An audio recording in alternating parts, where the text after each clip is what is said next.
Hello and welcome to another episode of Beer Man's No Bull Beer Reviews. Today I have another beer from Gnome Brewing Company out of Pittsburgh, Pennsylvania. This beer is called Painter Pigment. It is a 7% IBA, 7% IPA, brewed with Citra and Strata. And I've noticed that a lot of breweries recently have been using Strata. I can't say that I don't think I've had a single hop Strata beer, so I really don't know exactly what the hops taste like by themselves, but I've liked the ones that I've had with them in it, so I'm hoping that's the case with this too. I did not have this on tap when I was there, so this is a new beer for me. See how it is.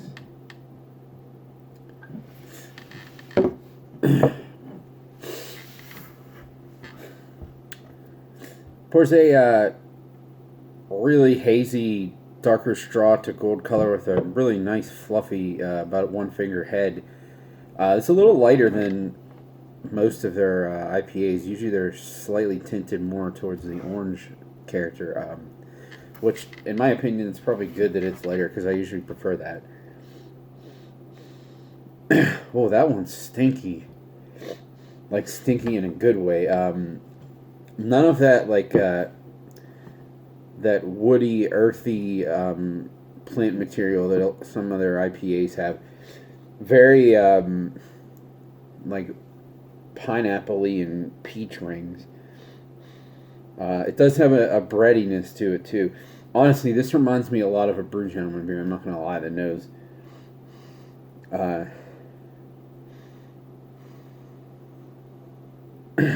I'm not really getting any, not that 7% is super strong, but I'm not really getting any alcohol either. There is a slight dankness underneath, but it's more pineapple and peach than anything.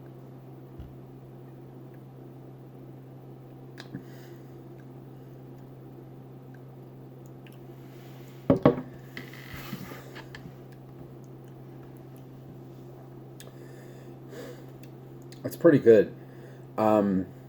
It's definitely a lot more dry than most of their IPAs, which I appreciate. The body's a little softer than their stuff, too. And I also just remembered that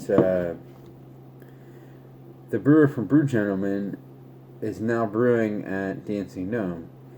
So it makes sense that maybe this has some of his influence in it, which, if that's the case, that's awesome.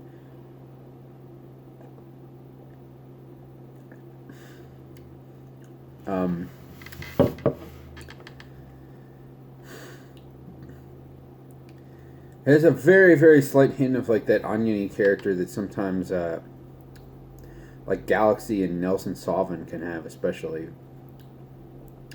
But it's really, really minor. It also doesn't have like that chalkiness on the back of the tongue that sometimes you get with like the really, really light IPAs. And I don't mean light in ABV, I mean light in malt body. It's really good because it has a really nice peachy pineapple flavor, a little bit of dankness underneath, but it finishes super dry.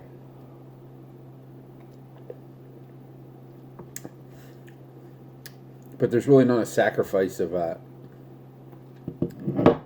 balance to that either, because sometimes some things are super dry, and because of that, they're like really bitter. But that's not really the case. The bitterness is really held in check with this. Honestly, this is one of the better IPAs I've had from them in a while.